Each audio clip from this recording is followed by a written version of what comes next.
صاحب قاسمی محتمم مدرسہ مشکات العلوم بنجھارپور سے بڑے ادب و احترام کے ساتھ گزارش کرتا ہوں حضرت مائک پر آئیں اور اپنے تاثرات پیش فرمائیں۔ حضرت کا استقبال کرتا ہوں اس شعر کے ساتھ۔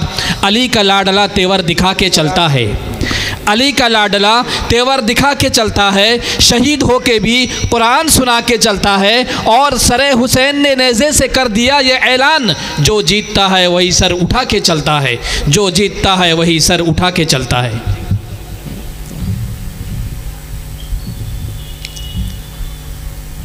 بسم اللہ الرحمن الرحیم۔ الحمد للہ رب العالمین والعاقبۃ للمتقین والصلاة والسلام علی سید الانبیاء والمرسلین وعلی آلہ وصحبہ اجمعین، اما بعد فقد قال اللہ تبارک و تعالی فاعوذ باللہ من الشیطان الرجیم، بسم اللہ الرحمن الرحیم۔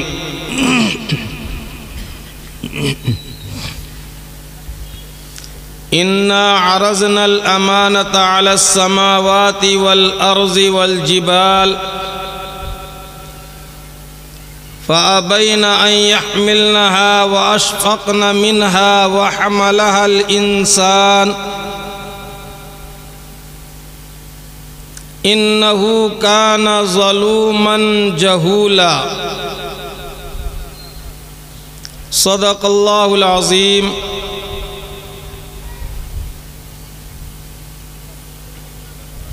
محترم حضرات و معزز و موقر حضرات علماء کرام و مہمانان اعظام،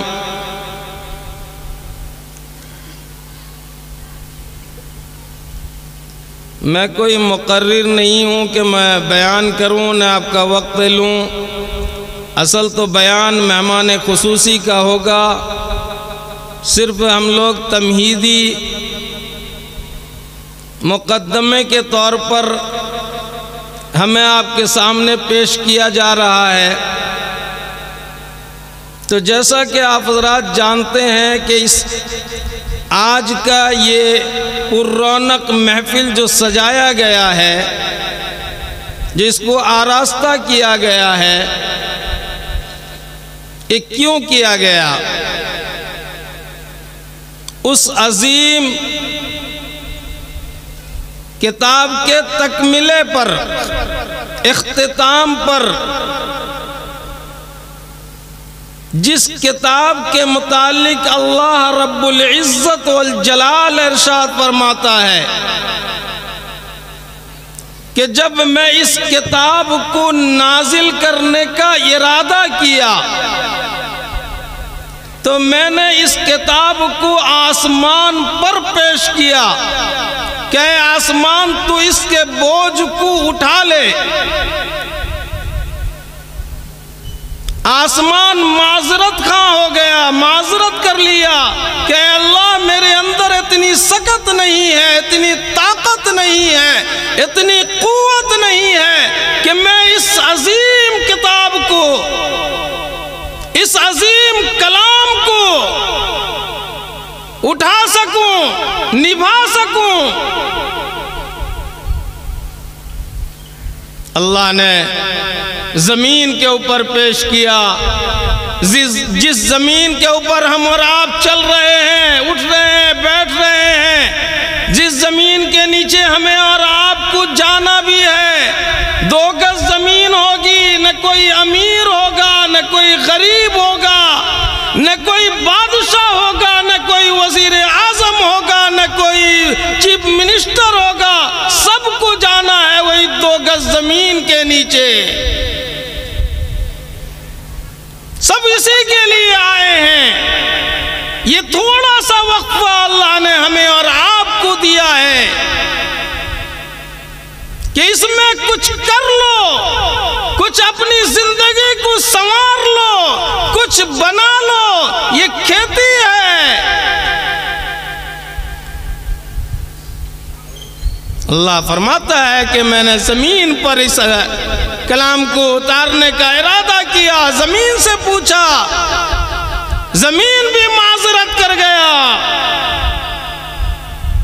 اے پہاڑ تو میخ کا کام کرتا ہے، تو بڑا سخت ہے، بڑا عظیم ہے، بڑا طاقتور ہے، تو اس امانت کو اٹھا لے، تو اس بوجھ کو لے لے، تو اس قرآن کے حقوق کو ادا کر دے،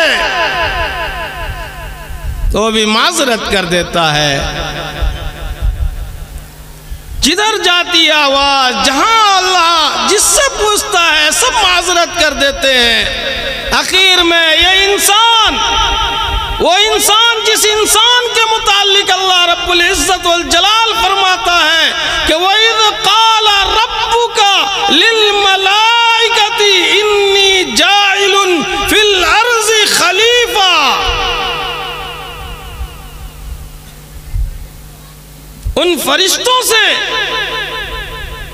فرشتوں سے مشورہ کر رہا ہے، ان فرشتوں کو کہہ رہا ہے جن کے رات اور دن اللہ کی اطاعت و فرما برداری میں لگے ہوئے ہیں، ایک سیکنڈ کے لیے، ایک پلک جھپکنے تک کے لیے اللہ کی نافرمانی نہیں کرتی، اس مخلوق سے اللہ پوچھ رہا ہے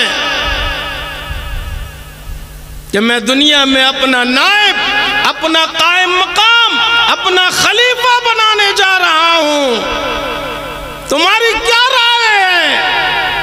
اللہ تو حکم الحاکمین ہے،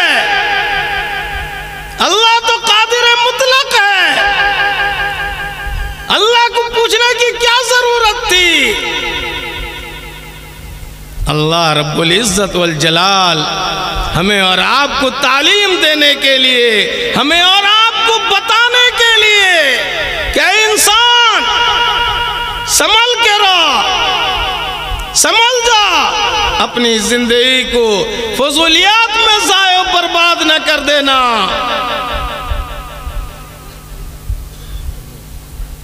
فرشتے، نوری فرشتے، ملائکہ کیا جواب دے رہے ہیں کہ اے اللہ قالوا اتجعل فیہا، اے اللہ کیا تو ایسی مخلوق کو پیدا کرنے جا رہا ہے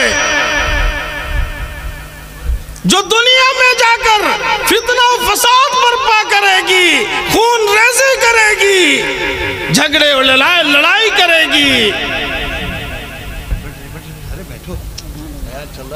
اللہ رب العزت، اللہ رب العزت، سنیے کتنی پیاری بات ہے، اللہ رب العزت والجلال فرما رہا ہے، جب فرشتوں نے یہ کہہ دیا، فرشتوں کو مخاطب کر کے اللہ رب العزت فرما رہا ہے کہ انی عالم ما لا تعلمون،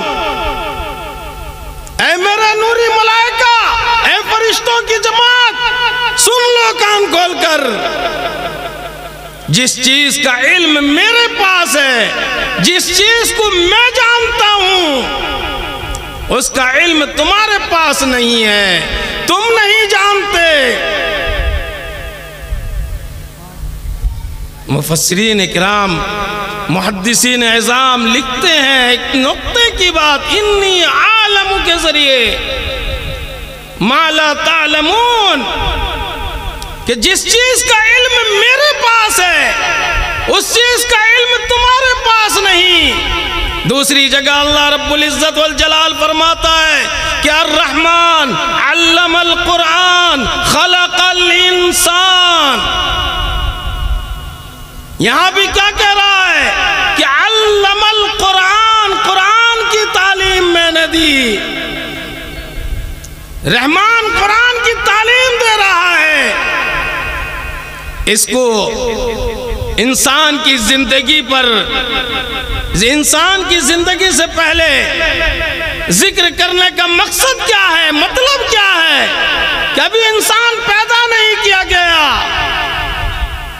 علم القرآن خلق الانسان، اس کے بعد انسان کو اللہ پیدا کر رہا ہے۔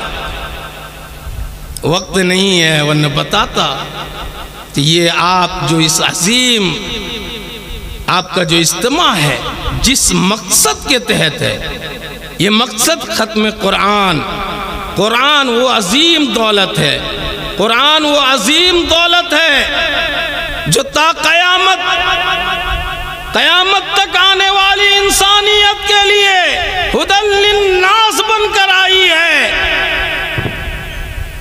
لیکن آج افسوس صد افسوس کہ آج ہم اور آپ قرآن کے نام لیوا، قرآن کے نام پر قرآن سے غفلت کس قدر برت رہے ہیں۔ آج یہ جتنی پریشانیاں، جتنی مصیبتیں، جتنی جو کچھ آ رہی ہیں، یہ سب اسی کے بدلے ہیں، اسی کے یہ ہیں، وہ قرآن سے دوری کی وجہ سے ہیں۔ اللہ سے دعا کریں کہ اللہ رب العزت جس طرح ہمیں اس جگہ، اس پنڈال کے نیچے ایک جگہ جمع کیا ہے، جس نسبت کے تحت، اس نسبت سے ہمیں محبت ہمارے دل میں ڈال دے، اس نسبت کی محبت ہمارے دل میں آ جائے، قرآن کی عظمت ہمارے دل میں بیٹھ جائے۔